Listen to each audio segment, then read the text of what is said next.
দিলীপ দা, ফের জ্বলল মুর্শিদাবাদ। বেলডাঙায় যে ঘটনা গতকাল দেখা গেল, কি বলবেন? সংখ্যালঘু ভোট পেতে কার্যত তো হাত তুলে নিচ্ছে মমতা বন্দ্যোপাধ্যায়ের পুলিশ।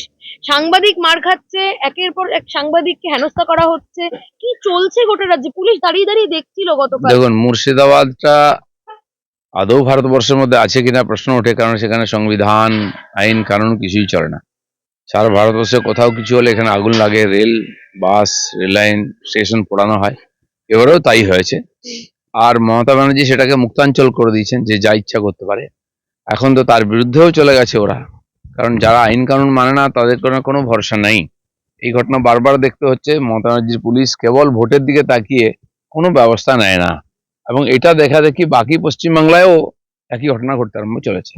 মমতা বন্দ্যোপাধ্যায় বলছেন, আমি কি করতে পারি? উনি তো মুখ্যমন্ত্রী, উনি একেবারে দায় ছেড়ে বলছেন, আমার তো কিছু করার ছিল না সেখানে, উনি খালি আপনারা ফাইল মবে গেছেন ছিনতাই কেন? করতে পারেন, আর কিছুই করতে পারেন না। উনি কি আমি সব করতে পারি, সব জানি বলেন। আর এখন যখন এই সমস্যা দেখা দিয়েছে, তখন উনি হাত তুলে নিচ্ছেন। এত ভোটের লোভ।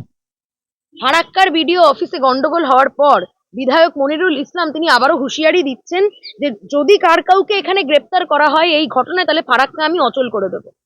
ওটাও তো মুর্শিদাবাদের মধ্যে। মুর্শিদাবাদে কোনো আইন কানুন নাই, কোনো সাংবিধানিক ব্যবস্থা নেই, আদালতের কথাও চলে না, সরকারেরও কিছু চলে না। কিছু দুষ্কৃতকারী, সমাজবিরোধী অত্যাধিক অর্থ উপার্জন করে সেখানে সবকিছুকে নিজের মুঠোর মধ্যে নিয়ে নিয়েছে। টিএমসি ওদেরকে কাজে লাগিয়ে ভোটে জেতার চেষ্টা করে, এবং তাদের প্রতিনিধিরা এইভাবে জিতে আসে।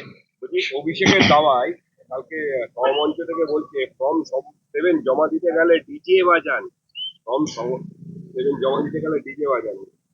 দেখুন, এসআইআর কে যে কোনোভাবে আটকানোর চেষ্টা করেছেন, ওনারা পারেননি।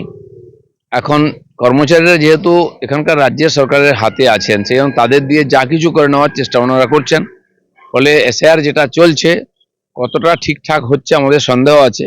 নির্বাচন কমিশনের চেষ্টার কোনো ত্রুটি নেই, কিন্তু এখানকার পুরো সরকার যদি তাদের বিরুদ্ধে থাকে, অসহযোগিতা করে, তাহলে কোনো কাজ সম্পন্ন করাটা খুব কঠিন হয়ে যায়।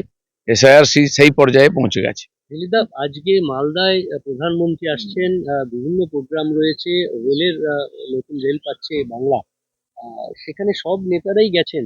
আপনি সব নেতারা যান না সব জায়গায়, পার্টি ঠিক করে দেয় কোন নেতা কোন প্রোগ্রামে থাকবে।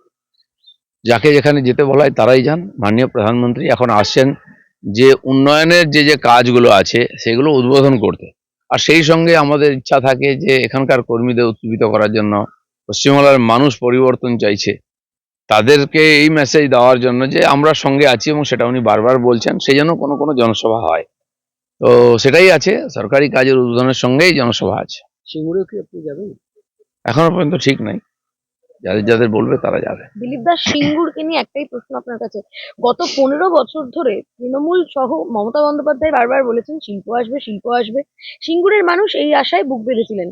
15 বছর পরে প্রধানমন্ত্রী নরেন্দ্র মোদী সেই জায়গাতে জনসভা করবেন, স্বাভাবিকভাবেই মানুষজন তারা কিন্তু অত্যন্ত আশায় আবারও নতুন করে বুক বাঁধছেন যে 26-এর পরে সিঙ্গুরে কি সত্যিই শিল্প কারখানা নরেন্দ্র মোদীর হাত ধরে আসবে। দেখুন, একজনই নেতা আছেন মাননীয় নরেন্দ্র মোদী, যার উপরে সবাই ভরসা করে যে কিছু একটা হবে। আমরা আশা করি, কারণ সারা ভারতবর্ষে আমরা দেখেছি এই ধরনের কাজ উনি করে দেখিয়েছেন। তো পশ্চিমবাংলা ধীরে ধীরে বাঁঝা হয়ে যাচ্ছে, সেখান থেকে শিল্পও হলো না, কৃষিও গায়েব হয়ে গেল। সবচেয়ে উর্বর জমি পশ্চিমবাংলার, সেটা আজকে জঙ্গল হয়ে পড়ে আছে, কাশবন ঘাসবন হয়ে গেছে। তো আমরা প্রধানমন্ত্রীকে বলবো, আর এটা নিঃসন্দেহ যে এখানে ডবল ইঞ্জিন সরকার যখন হবে, এ সবকিছু পাল্টাবে, সারা দেশে যেমন পাল্টাচ্ছে। বিএলওদের ইস্তফা, গণ ইস্তফা 6000-এর ইস্তফা।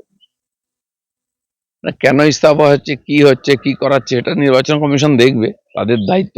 তারা তাদের দায়িত্ব ঠিকমতো পালন করেছেন কিনা, তার জন্য অধিক পয়সা দিয়েছে তাদেরকে। সেই জন্য সারা ভারতবর্ষে যদি বিএলও হয়ে কর্মচারীরা কাজ করে সফল করতে পারেন, এখানেও করা উচিত। এসআইআর আটকাতে দিকে দিকে দেখা যাচ্ছে বিডিও অফিসে রীতিমতো তৃণমূলের গুন্ডারা হামলা চালাচ্ছে, সেটা ফারাক্কা হোক কিংবা চাকুলিয়া হোক।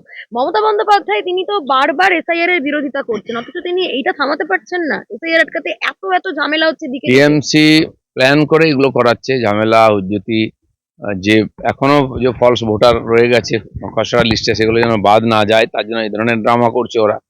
আর এখানে তো পঞ্চায়েত ইলেকশনের ফর্ম ফিল আপ থেকে আরম্ভ করে, নমিনেশন থেকে আরম্ভ করে সব জায়গায় দেখেছি এটা পুরো গায়ের জোর খাটিয়ে এখানে করানো হয়।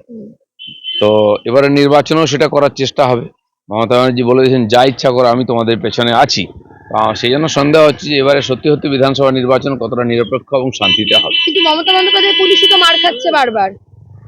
মমতা বন্দ্যোপাধ্যায়ের পুলিশই তো মার খাচ্ছে। এই যে জায়গায় জায়গায় চাকুলিয়ায় বিক্ষোভ হলো, সেখানে দেখা যাচ্ছে পুলিশ মার খাচ্ছে। পুলিশ অথচ তো চুপ সবাই। পার্টির ক্যাডার হয়ে গেছে, পুলিশের কি নিজস্ব অস্তিত্ব আছে? কোন কাজটা তারা করছে? সাধারণ মানুষ তো পুলিশের উপর ভরসাও করতে পারছে না। আরজিকর থেকে আরম্ভ করে বিভিন্ন ঘটনা এটা আমরা দেখেছি। তো সেজন্য তাদের মার খাওয়াটা তো দায়িত্বই আছে, কাজই আছে। বড় বড় অফিসাররা মার খান, তো দুষ্কৃতকারীদের নিয়ে রাজনীতি করলে আর পুলিশ তাদের সঙ্গে যদি দোস্তি করে, মার তো খেতেই হবে।